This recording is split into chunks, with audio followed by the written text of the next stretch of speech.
Welcome to all of you. तो आज की क्लास में हम मेज़र ऑफ डिस्पर्सन और मेज़र ऑफ सेंट्रल टेंडेंसी के बाद क्लास को आगे बढ़ाएंगे और स्टार्ट करेंगे एक नया टॉपिक जिसका नाम है मोमेंट्स। तो आज की क्लास में हम जानेंगे मोमेंट्स होते क्या हैं, हम इनको कैसे डिफ़ाइन करते हैं, कितने तरह के मोमेंट होते हैं और मोमेंट का यूज़ क्या है। तो मोमेंट में जो प्रोबेबिलिटी के पेपर में आप पढ़ चुके हैं ये बिल्कुल उसी से मिलता जुलता है। तो अगर हम मोमेंट को डिफ़ाइन करें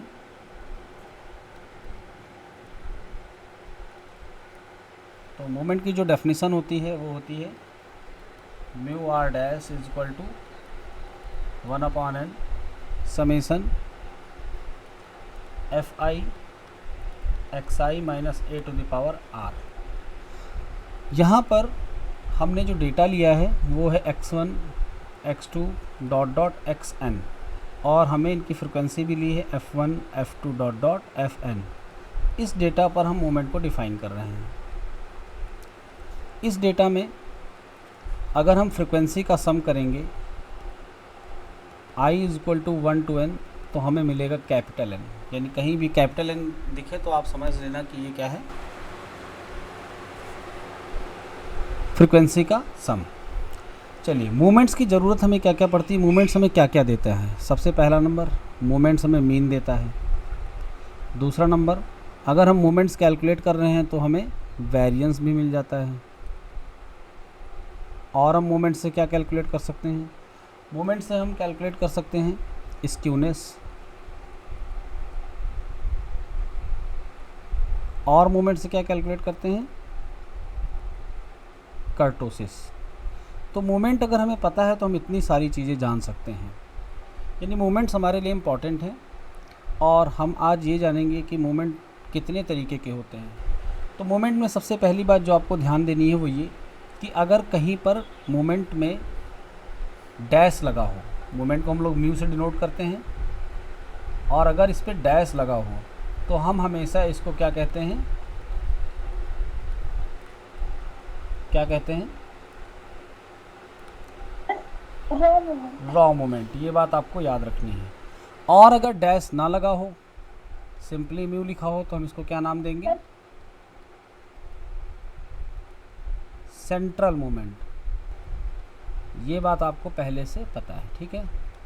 डैश जिन पे है वो सब रॉ मोमेंट होंगे और जिन पे डैश नहीं होता है उनको हम सेंट्रल मोमेंट कहते हैं। इन दोनों में डिफरेंस क्या होता है उसके लिए पहले हम इसको जान लें, फिर डिफरेंस की बात करते हैं। ये सिंबल मोमेंट का नोटेशन है। इस सिंबल में आर बताता है मोमेंट हम कौन से नंबर का निकाल रहे हैं, पहला मोमेंट, दूसरा मोमेंट, तीसरा, चौथा। यूजुअली हम 4 मोमेंट कैलकुलेट करते हैं, यानी आर की वैल्यू हम बारी बारी से पुट करते जाएंगे और हमको मोमेंट मिलते जाएंगे। 4 मोमेंट्स का हमें काम रहता है।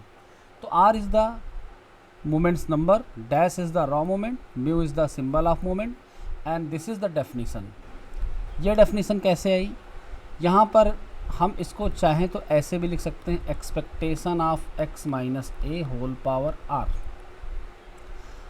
अब अगर हम इसको डिस्क्रीट केस मानते हुए ओपन करेंगे तो डिस्क्रीट केस की डेफिनेशन के अकॉर्डिंग यहाँ पर आएगा x minus A upon R into P X, और समेसन की रेंज x पर रहेगी।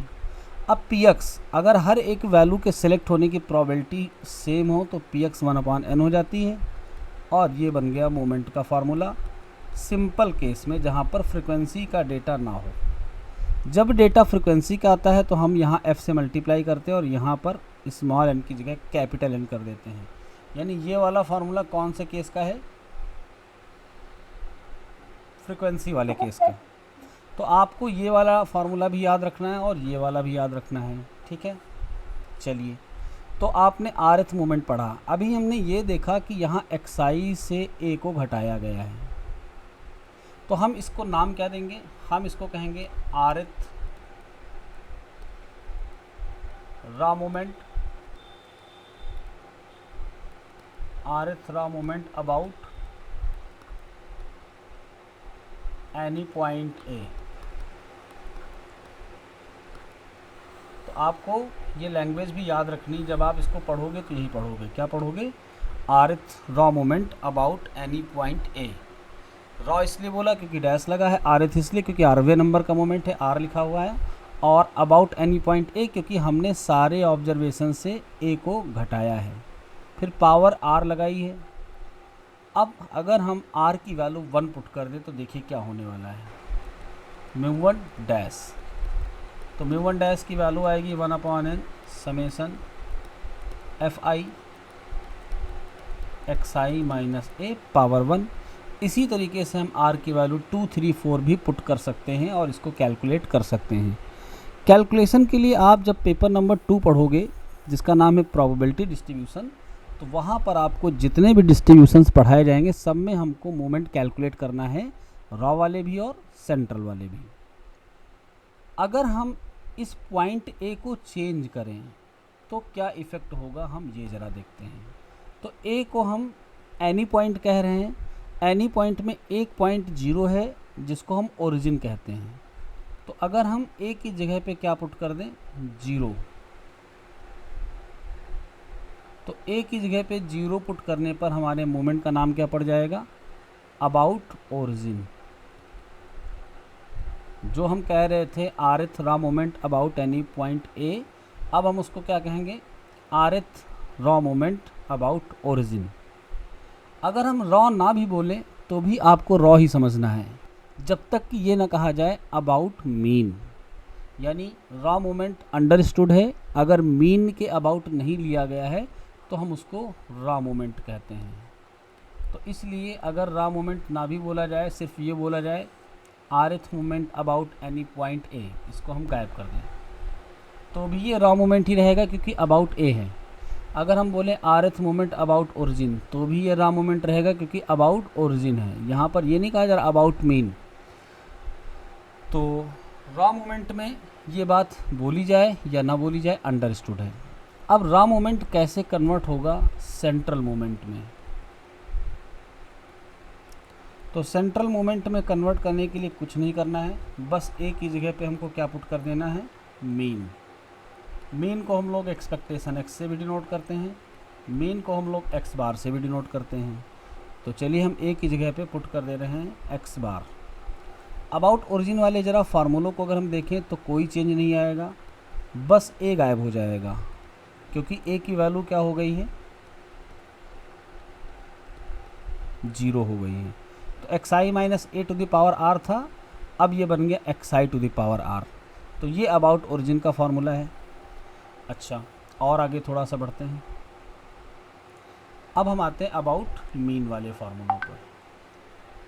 तो अबाउट मीन का क्या फार्मूला है, म्यू आर, अब की बार डैश नहीं लगेगा, और इसकी डेफिनेशन के अकॉर्डिंग हम क्या लिखेंगे, expectation x minus expectation x और यहाँ पर पावर आर। या फिर इसको अगर हम उस फॉर्मूले में लिखना चाहें समेसन वाले में तो क्या लिखेंगे, 1/n समेसन एफ आई और यहाँ पर आएगा एक्स आई माइनस एक्स बार। ए की जगह पर की बार क्या आ गया, एक्स बार आ गया। तो ये बन गया आपका rth सेंट्रल मोमेंट। क्या नाम है इसका, rth सेंट्रल मोमेंट।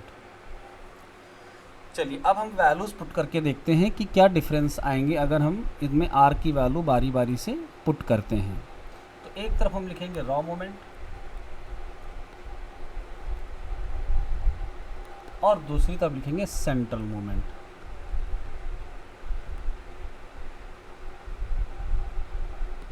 तो अगर हम रॉ मोमेंट का rth वाला फार्मूला लिखें तो क्या लिखेंगे, म्यू आर डैश। हम जो रॉ मोमेंट लिख रहे हैं वो किसके अबाउट लिख रहे हैं, ओरिजिन के अबाउट। तो म्यू आर डैश की वैल्यू क्या होगी, 1/n समेसन एफ आई और एक्स आई की पावर हो जाएगी आर, क्योंकि अबाउट ओरिजिन है तो ए की जगह पे 0 रहेगा। अब अगर हम यहाँ पर आर की पहली वैल्यू 0 पुट कर दें तो देखिए क्या होने वाला है। तो आर की वैल्यू 0 पुट करने का मतलब आप समझते हैं ये वैल्यू हो गई 1, ये वैल्यू 1 हो गई। तो समेसन एफ आई को हम क्या लिख सकते हैं, n से n कैंसिल होगा तो क्या आएगा 1। यानी अगर हम 0 ऑर्डर का मोमेंट निकालेंगे तो उसकी वैल्यू 1 आएगी। ज़रा सेंट्रल की तरफ आते हैं। तो सेंट्रल का rth मोमेंट क्या है, mu R equal to 1/n summation fi और xi minus x bar to the power r। अगर हम यहाँ पर r की वैल्यू 0 रखें, ये सेंट्रल है और ये रॉ है, डैश लगा लेते हैं। यहाँ पर अगर हम r की वैल्यू 0 रखें तो पावर 0 होने पर पूरी वैल्यू क्या बन जाएगी, 1। और लीजिए फिर से रिजल्ट क्या आ गया।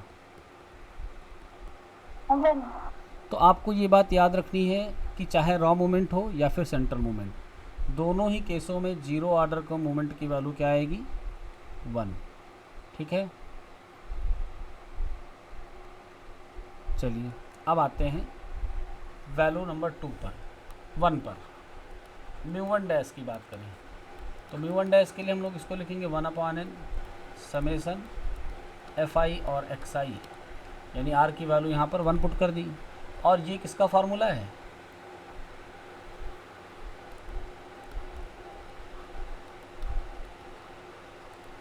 मीन का।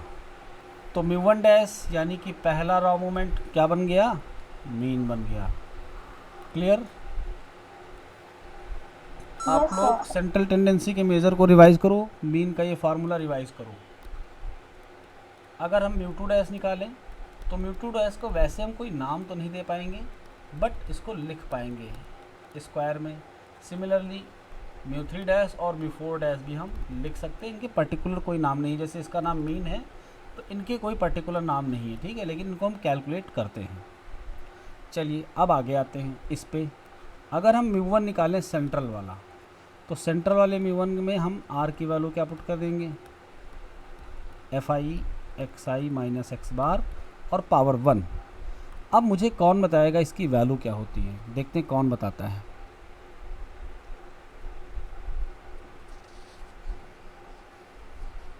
सोच समझ के बताना ये क्या लिखा हुआ है और आपने इसको कहाँ पे पहले पढ़ा है। सर ये 0 होता है। हाँ, इसको बोलते क्या है, बोल के दिखाओ आज मुझे तुम। आज ये लाइन तुमको रटनी है, दोनों लोगों को। क्या लाइन रटनी है, मैं लिख दे रहा हूँ। The algebraic sum, mean sir, the algebraic sum of the deviation about mean is always 0। अब ये लाइन अगली बार तुमको बोलनी है जब मैं पूछूंगा कभी भी इसकी वैल्यू। तो पहला जो सेंट्रल मोमेंट है वो क्या हो गया, 0। आते हैं सेंट्रल मोमेंट 2 पर। सेंट्रल मोमेंट 2 को अगर हम लिखें एक्सपेक्टेशन के फॉर्म में तो क्या लिखेंगे, और अगर इस वाले फॉर्म में लिखें तो क्या लिखेंगे, 1/n summation i going from 1 to small n fi और xi माइनस x बार का स्क्वायर। अब आपको पहचानना है ये किसका फार्मूला बना।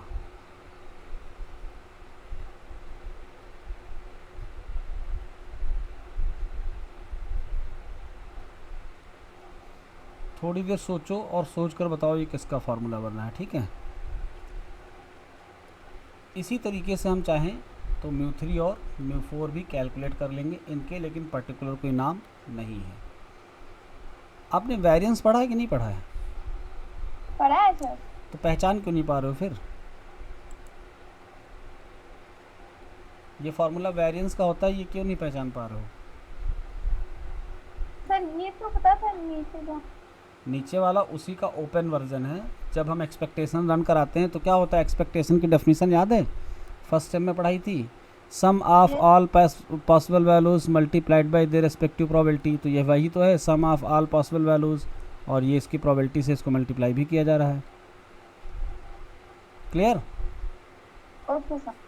तो ये है वेरिएंस का फार्मूला, याद रहेगा, ठीक है। म्यू3 और म्यू4 भी इसी तरीके से हम निकाल लेंगे, ओके। अब आगे बढ़ते हैं। हमारा अगला जो मेन टॉपिक है वो है रॉ मोमेंट और सेंट्रल मोमेंट के बीच में रिलेशन। तो रिलेशन की पूरी एक प्रूविंग है। आपको प्रूविंग मैं करके दिखाऊंगा, लेकिन आपको प्रूविंग से कोई मतलब नहीं रखना है। आपको मतलब रखना है इनके बीच में आए हुए रिलेशन से। तो अगर हम μ1 की वैल्यू निकालें यानी पहले सेंट्रल मोमेंट की, तो इसकी वैल्यू क्या आती है मुझे कौन बताएगा? सर क्या? μ1 की वैल्यू क्या आती है?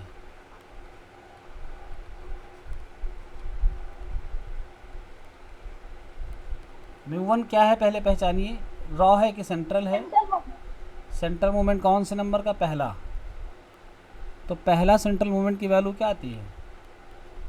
सर 0। हाँ 0, वही अभी जो लिखा था, the algebraic sum of the deviation about mean. हम लोग रिलेशन कैसे निकालने जा रहे हैं?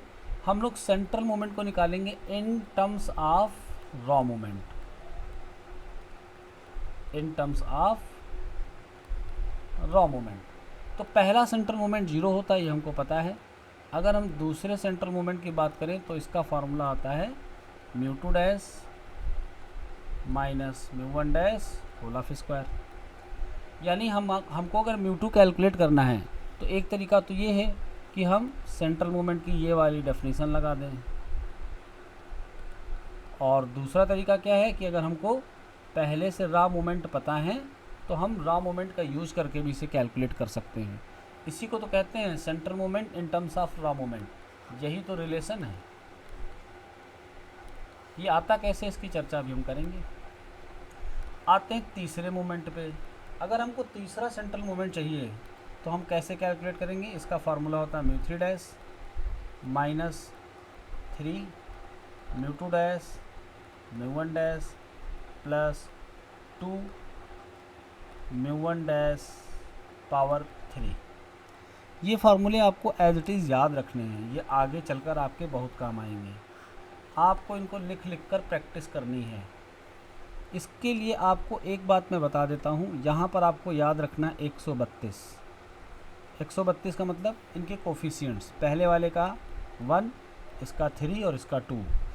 दूसरी चीज़ आपको याद रखना अल्टरनेट प्लस माइनस। एक प्लस आएगा तो उसके बाद अगला क्या आएगा? माइनस, उसके बाद अगला फिर आएगा प्लस, फिर अगला आएगा माइनस। अगर हमको इनके रिलेशनशिप को अच्छे से याद करना है, जो कभी हम भूले ना, तो इन बातों का ध्यान रखना होगा। अब इन दोनों रूल में हम आते हैं चौथे मोमेंट की तरफ। तो चौथे मोमेंट में हमको जो फार्मूला याद रखना है वो है 1463। अभी आपको समझ में आएगा कैसे। तो सबसे पहले है 1, हम लिख रहे हैं चौथा मोमेंट। तो चौथे मोमेंट के लिए हमारी स्टार्टिंग कहाँ से होगी? μ4 डैश से। ओके, फिर 1 हो गया, यानी पहला कोफिशिएंट हो गया। अल्टरनेट प्लस माइनस के लिए ये प्लस में था तो अगला होगा माइनस। अब अगला कोफिशिएंट क्या है? 4। तो हमारी स्टार्टिंग कहाँ से होगी? 4 से। जब हम 4 से स्टार्ट करेंगे तो पावर को कम करेंगे, यानी चौथे की जगह तीसरा मोमेंट लाएंगे, μ3 डैश और μ1 डैश स्क्वायर। ये रिलेशनशिप आपको याद करनी पड़ेगी प्रैक्टिस करके, ठीक है? हो जाएगी ना याद, धीरे धीरे सब याद हो जाएगा। तो यहाँ स्क्वायर नहीं होता है, सिंपल वैल्यू होती है, इसको हटा देते हैं।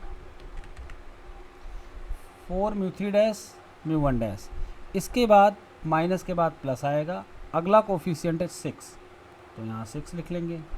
और अब की बार हम पावर को एक और कम करेंगे, यानी यहाँ पर आएगा μ2 डैश।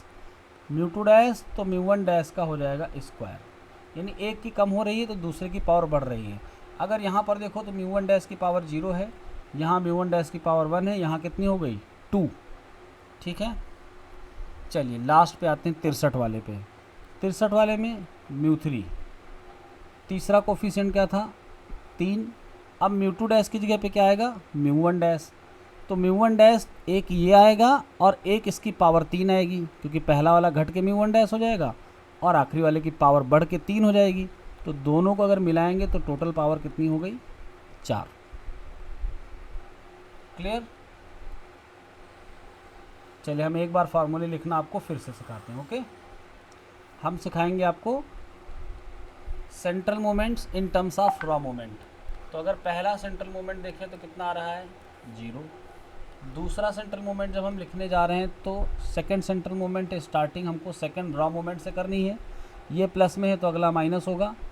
ओके, और अच्छा। यहाँ पर आएगा म्यू वन डैश स्क्वायर, यानी इसमें तो कुछ है नहीं, इसको तो रट डालो, mu two dash minus mu one dash square. आते हैं म्यू थ्री पे। तो म्यू थ्री के लिए हमने आपको क्या बताया, याद रखना है 132 और अल्टरनेट प्लस माइनस। ओके, चलिए, तो तीसरा सेंट्रल मोमेंट है, स्टार्टिंग कहाँ से करेंगे बेटा, म्यू थ्री डैश से।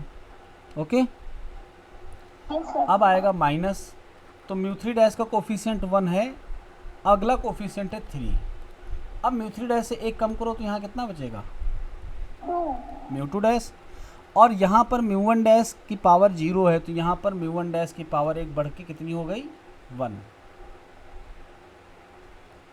Okay, yes sir. ठीक है। इसके बाद 2 आएगा, तो माइनस के बाद प्लस और यहाँ 2। अब अगर हम इस म्यू टू डैश को और कम करें तो ये म्यू वन डैश बनेगा, और इस म्यू वन डैश की पावर को बढ़ाएं तो म्यू वन डैश स्क्वायर बनेगा। दोनों को अगर मिला दो तो म्यू वन डैश क्यूब नहीं बन जाएगा।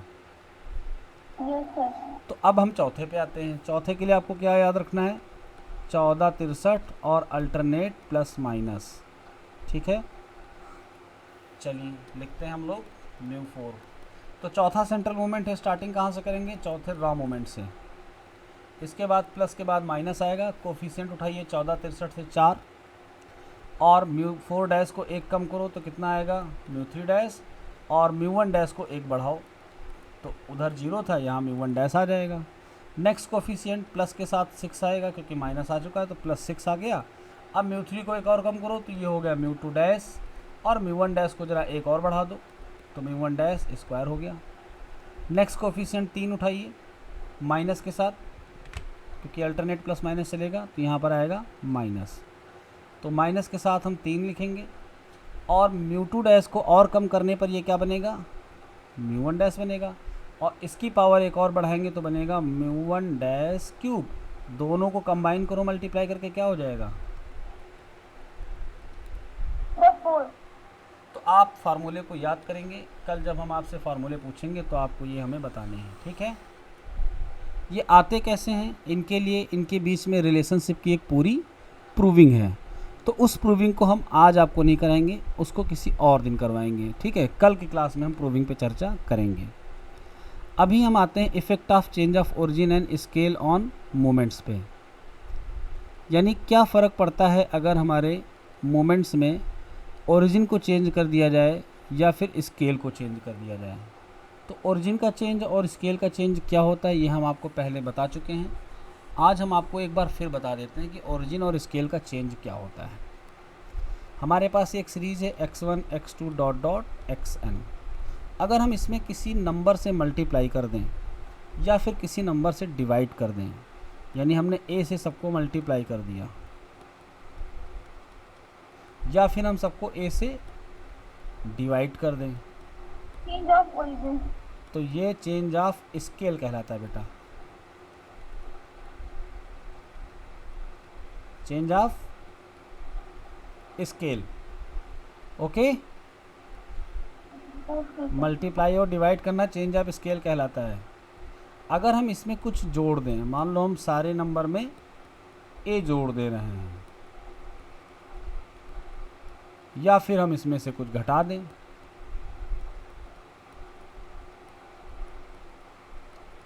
तो इसको हम क्या कहते हैं, चेंज ऑफ ओरिजिन।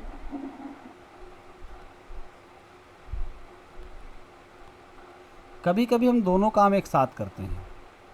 मान लो हमने किसी ith रैंडम वेरिएबल से एक क्वांटिटी a घटा दी और हमने इसको एक क्वांटिटी h से डिवाइड कर दिया, तो अब इस xi के साथ क्या हो गया, यही काम हम x1 के साथ करेंगे, x2 के साथ करेंगे, सबके साथ। तो इस xi को हम क्या कहेंगे, change of origin and scale, यानी दोनों हो गया। तो अब हम देखेंगे कि मूवमेंट्स का क्या इफेक्ट पड़ता है चेंज ऑफ ओरिजिन और स्केल पे, है ना। चलिए फिर हम स्टार्ट करते हैं। तो xi हमारे पास एक रैंडम वेरिएबल यानी x1 x2 dot dot xi dot dot xn। हमने इनके ओरिजिन में और स्केल में इस तरीके से चेंज कर दिया सब में।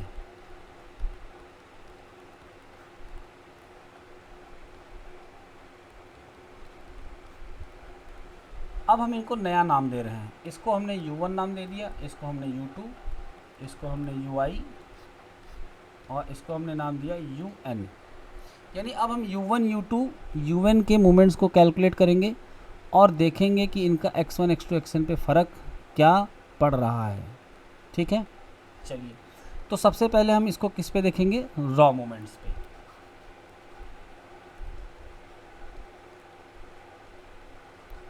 तो रॉ मोमेंट्स का फार्मूला हम सबसे पहले लिख लेते हैं, क्या होता है। rth रॉ मोमेंट का फार्मूला होता है mu R dash 1/n summation fi और xi माइनस a। हमने किसी पॉइंट a के अबाउट rth मोमेंट को लिख लिया। पावर कितनी लगाएंगे इस पर हम r। अब हम इसको ui में कन्वर्ट करेंगे अकॉर्डिंग टू आवर चेंजेस। तो हमारे पास ui की जो वैल्यू है वो कितनी है, xi minus a upon h। तो कैसे हम xi को ui में कन्वर्ट करेंगे, इसके लिए हम यूज़ करेंगे इस रिलेशनशिप को। तो mu R dash 1/n summation fi। आपको यहाँ पर xi माइनस a दिख रहा है और यहाँ भी xi माइनस a दिख रहा है। xi माइनस a की वैल्यू क्या आ जाएगी, ui इंटू h आएगी कि नहीं आएगी, बताइए। पावर हमने r लगा दी। अब हम क्या करेंगे, ui की पावर r हम अलग लिख लेंगे और fi इसके साथ मल्टीप्लाई में रहेगा। h की पावर r को हम थोड़ी देर के लिए बाहर कर लेते हैं क्योंकि ये कांस्टेंट वैल्यू है, समेसन i पे है। तो ये था म्यू आर डैश कौन सा वाला, x वाला। अब देखते हैं u में क्या आने जा रहा है। तो ये म्यू आर डैश x वाला था और ये h की पावर r। अब ज़रा इसको ध्यान से देखो और बताओ ये क्या बन गया। क्या ये rth मोमेंट का फार्मूला नहीं बन गया है, ui की जगह पे अगर x कर दें, यानी ये बन गया rth मोमेंट। लेकिन कौन सा पॉइंट है, ये u का, और ये rth मोमेंट किसका था, x का। तो आपने ये देखा कि x को अगर हम चेंज ऑफ ओरिजिन स्केल करके ui में ट्रांसफ़र कर दें तो इफ़ेक्ट कितना आ रहा है, h की पावर r का। यानी x वाले को हमने u के टर्म में लिख लिया। तो आपको ये बात याद रहेगी कि यहाँ पर किसका फ़र्क पड़ा, चेंज ऑफ ओरिजिन का कोई फ़र्क नहीं पड़ा क्योंकि हमको कहीं a नहीं दिख रहा है लेकिन हमको h दिख रहा है जिसकी पावर कितनी है, r। यानी अगर हमको x और u दोनों के मोमेंट पता हो तो जब हम u वाले को h की पावर r से मल्टीप्लाई करेंगे तो ये x के बराबर आ पाएगा। क्लियर। तो रॉ मोमेंट में आपको क्या इफेक्ट मिला, चेंज ऑफ ओरिजिन स्केल का ओरिजिन का कोई इफेक्ट नहीं, और स्केल यानी जितने से मल्टीप्लाई या डिवाइड करेंगे उसकी पावर r से हमको मल्टीप्लाई या डिवाइड करना पड़ेगा। चलिए अब हम इसको सेंट्रल मोमेंट पे देखते हैं कि सेंट्रल मोमेंट पे क्या फ़र्क पड़ने वाला है। तो सेंट्रल मोमेंट का जो पहले फार्मूला होता है rth का, हम वो लिख लेते हैं। क्या फार्मूला होता है, mu R dash is equal to 1/n summation fi और यहाँ पर होता है xi minus x bar to the power r। ठीक है, चलिए तो देखते हैं इस पर क्या फ़र्क पड़ेगा। तो आपको एक रिलेशनशिप बता देते हैं। हमने ui की वैल्यू को क्या लिया है, xi minus a upon h। हम एक काम करते हैं, हम यहाँ से xi की वैल्यू निकालते हैं। तो xi की वैल्यू कितनी आ जाएगी, UIH प्लस A। हाँ, ui into h plus a, यही आएगी xi की वैल्यू। अब हम एक काम और करते हैं, इस पे समेसन लगा देते हैं। तो ये बन गया समेसन xi और समेसन a करेंगे तो क्या बन जाएगा, na बन जाएगा क्योंकि कांस्टेंट को अगर हम n बार जोड़ेंगे तो n से मल्टीप्लाई ही तो करना पड़ेगा। यहाँ समेसन लगाएंगे तो h कांस्टेंट है, बाहर आएगा और समेसन किस पे लग गया, ui पे। अब हम पूरी इक्वेशन को n से डिवाइड कर देंगे। तो जब हम n से डिवाइड करेंगे तो ये 1/n समेसन xi आएगा, ये तो a बच जाएगा और ये h 1/n समेसन यू आई। तो ये किसका फार्मूला है? एक्स बार का। और ये ए अपनी जगह पे है और एच अपनी जगह पे, और ये किसका फार्मूला है? ये यू आई का है, तो यहाँ यू बार आ जाएगा। तो ये रिलेशनशिप आपको समझ में आई? ठीक है। अब ध्यान दीजिए, यहाँ पर एक्स आई की वैल्यू है और यहाँ पर एक्स बार की वैल्यू है। हमको फार्मूले में एक्स आई माइनस एक्स बार चाहिए, तो हम एक्स आई माइनस एक्स बार यहाँ से कैलकुलेट कर लेते हैं। तो ये आएगा ए plus H U I minus A plus H और यू बार। क्या आएगा? ए से ए कैंसिल हो जाएगा, एच कॉमन हो जाएगा और ब्रैकेट में आएगा यू आई माइनस यू बार। तो आपने देखा x I minus X bar की वैल्यू किसके टर्म में आ गई? कोई स्टेप ना समझ में आया हो तो बताइए। सर आ गया। ठीक है, 1/n समेसन एफ आई। अब हम X I minus X bar की वैल्यू को क्या पुट करेंगे? H U I minus U bar, और पूरे पे पावर कितनी है? आर। अब की बार आप फिर देख सकते हैं एच की पावर आर को हम बाहर ले सकते हैं। तो ये बना 1/n summation F I U I minus U bar. अब U I minus U bar यानी यू का मीन है, तो ये सेंट्रल मोमेंट ही रहेगा, लेकिन एक्स का नहीं, यू का। तो ये बन गया म्यू आर और किसका? यू का। इधर क्या है? Mu are. हमने डैश क्यों लगाया? क्योंकि हम लोग पढ़ रहे हैं सेंट्रल, तो ये डैश नहीं लगेगा। ठीक है, डैश यहाँ से हटा देते हैं।